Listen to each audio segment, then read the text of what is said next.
Kunci hidup kita ada di sini. Final vocabularies. Final vocabularies itu keyakinan-keyakinan puncak kita. Kata-kata final. Boleh, pasti orang tidak bisa lepas dari final vocabulary. Tapi bedanya orang dulu sama sekarang, orang dulu nggak sadar bahwa final vocabulary itu sementara sifatnya. Orang sekarang harusnya lebih sadar. Final vocabulary itu teori, konsep, pernyataan, prinsip hidup, filosofi hidup, itu final vocabulary. Setiap orang pasti punya. Kalau ada orang ngomong setiap orang filosof, kalau di bahasanya Roltri, setiap orang pasti punya final vocabularies. Kamu punya seperangkat teori, seperangkat prinsip yang kamu anggap pasti benar ini, nggak mungkin salah. Itu final vocabulary. Kalau zaman dulu, final vocabulary ini didukung oleh fondasi-fondasi metafisik, konsep-konsep besar, sehingga dianggap pasti benar. Kalau orang kontemporer, modern, katanya Rorty, harusnya sadar bahwa final vocabulary pun dia berubah-ubah. Maka orang harus menerima perubahan. Orang yang mau menerima perubahan, dialah manusia ironis. Yang tidak mau, dia manusia metafisik. Nah, sekarang tinggal kamu jenis manusia yang ironis apa manusia yang metafisik. Itu pilihan dari Rorty. Cirinya manusia ironi tak bacakan aja.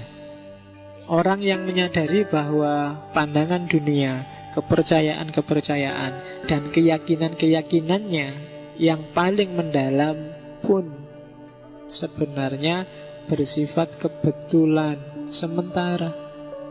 Kenapa kebetulan? Ya, kebetulan momen itu yang kamu hadapi, masyarakat itu yang kamu hidup di dalamnya, cara berpikir itu yang ditanamkan di kepalamu. Maka namanya kebetulan, bukan kebenaran. Ya kan? Kok coba kamu dulu anaknya SBY, dikuliahkan di Australia, kamu tidak mungkin keleleran ngaji filsafat di sini. Maka kebenaran dirimu adalah kebenaran yang sifatnya kebetulan. Itulah kontingensi. Itulah. Jadi manusia ironi bukan nggak boleh kayak gini, tapi dia harus sadar tentang kebetulan dirinya, bukan kebenaran dirinya. Oke, agak panjang kalau dari Rorty kan. Jadi sadarilah kebetulan dirimu, bukan kebenaran dirimu. Kenapa? Ya semuanya kan kebetulan. Skenario besar ya karena kita punya Allah, terus kita anggap ini skenario besar dari Allah. Yang kedua, manusia ironi berani menerima kenyataan bahwa kepercayaan dan keinginannya yang paling sentral itu tidak pasti. Apapun dirimu, cita-citamu, pikiranmu, gagasanmu, idemu, itu semuanya tidak pasti. Terus kamu punya final vocabulary, tapi final vocabulary itu bisa berubah dan orang lain juga punya. Kamu punya prinsip kebenaran, tapi sadarilah orang lain juga punya prinsip yang mungkin beda sama kamu. Dan bahkan kamu juga mungkin prinsip kebenaranmu beda juga seiring perkembangan ruang dan waktu. Ini harus disadari. Oke.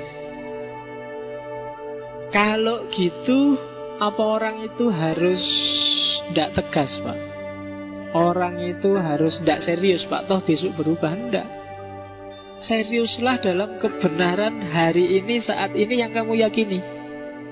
Sambil tetap waspada, jangan-jangan ada wawasan baru yang bikin kamu sadar bahwa kebenaran yang kamu yakini benar itu ternyata tidak pas. Tetap harus serius. Jadi mahasiswa yang serius, NU yang serius, Muhammadiyah yang serius. Jangan nggak serius, tapi tetap terbuka. Itulah manusia ironi.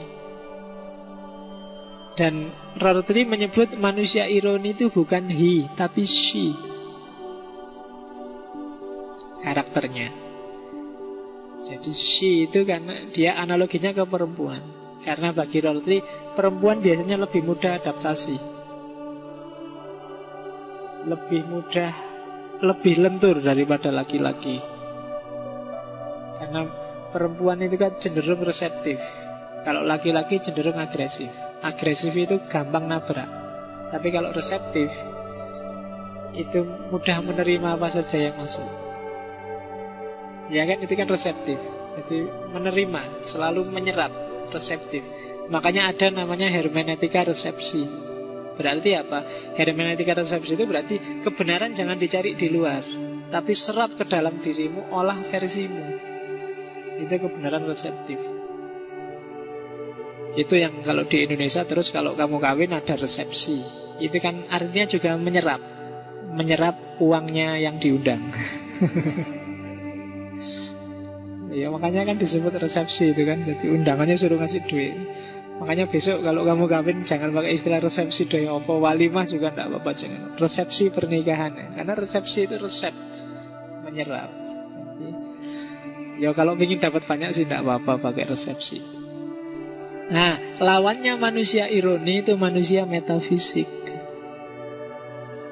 Jadi manusia metafisik itu biasanya yang ditanyakan apa hakikatnya, apa kebenaran itu, mana eksistensi, mana esensi, apa hubungannya etika sama iman, apa pokoknya sing objektif dan besar-besar. Itu manusia metafisik. Agama, pokoknya wacana-wacana besar universal yang tidak tegas jawabannya, tidak jelas praksisnya. Itu disebut manusia metafisik. Ya jawabannya ya tidak jelas. Maka jangan terjebak dengan metafisika. Kan banyak kan di antara kita yang sering kalau ngomong pakai wacana-wacana besar, wacana-wacana universal. Kalau katanya Rorty, ya bagus sih didengarkan, tapi nggak ada gunanya. Praksisnya nggak jelas. Jadi anak soleh, kita harus bertakwa pada Allah. Kita kadang-kadang, lah terus harus ngapain? Kita kan sering berhenti di wacana-wacana besar. Itu kalau kita sibuk tiap hari dengan ini, akhirnya kita diam, nggak gerak. Maka katanya Rorty, kita harus ironik, tidak metafisik. Hidup di dunia nyata secara pragmatis. Itu bedanya ini. Kalau manusia metafisik itu fokusnya mencari kebenaran. Kalau manusia ironis enggak. Bukan urusan kebenaran, tapi urusan pragmatis. Menghindari kekeliruan, melawan kekejaman. Karena bagi Rorty, satu-satunya kejahatan yang tidak bisa dicari tandingannya itu kekejaman. Orang boleh ngapain aja asal jangan kejam. Wow, itu kan agak panjang itu persoalannya. Pak, tawuran boleh nggak Pak? Boleh kamu tawuran, pukul-pukulan, tapi jangan kejam ya. Dan solusi etis kalau di Rorty itu sebenarnya satu. Moralitas akan beres kalau orang tidak kejam. Itu aja. Berarti kalau ada orang minta-minta nggak saya kasih, boleh ya Pak? Boleh, tapi itu kejam loh.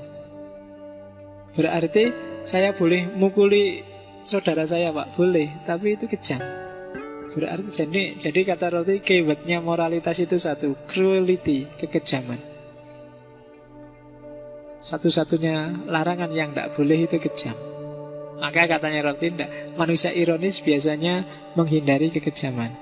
Caranya dua. Kalau manusia metafisik pakai logika, manusia ironis pakai dialektika. Yang pikirannya melangit hanya pakai logika, ya hasilnya metafisik. Maka logika jangan dihentikan di logika, dia harus dialektis dengan kenyataan sehari-hari. Dia harus pragmatis. Modelnya ngeritik, gayanya metafisik, itu gaya orang membandingkan gambar dengan aslinya. Kalau gayanya manusia ironis, membandingkan gambar dengan gambar yang lain. Maksudnya apa? Biasanya orang metafisik itu ingin cari kebenaran yang sejati, ingin cari hakikat keadilan, ingin cari seolah-olah ada yang kayak gitu, yang asli. Tapi kalau manusia ironis, oh adil menurut orang ini gini, adil menurut orang ini gini, adil menurut orang ini. Nah, itu manusia ironis. Terus bahasa, kalau manusia metafisik sifatnya realis. Gajah ya binatang berkaki 4, punya belalai. Kalau itu manusia metafisik. Kalau manusia ironis, nominalis. Gajah itu ya definisinya sesuai tujuan orang yang mendefinisikan gajah. Konotasi orang yang mendefinisikan gajah itu nominalis. Ngaji kok filsafat, itu kan secara realis mungkin tidak nyambung, tapi secara nominalis sangat nyambung. Itu nominalis. Kemudian etik. Kalau manusia metafisik, etikanya berdasarkan prinsip-prinsip universal. Kalau manusia ironis, solidaritas, prinsip-prinsip yang disepakati bersama. Itu bedanya. Oke. Dari situlah nanti Rorty menggagas ide namanya romantic liberalism.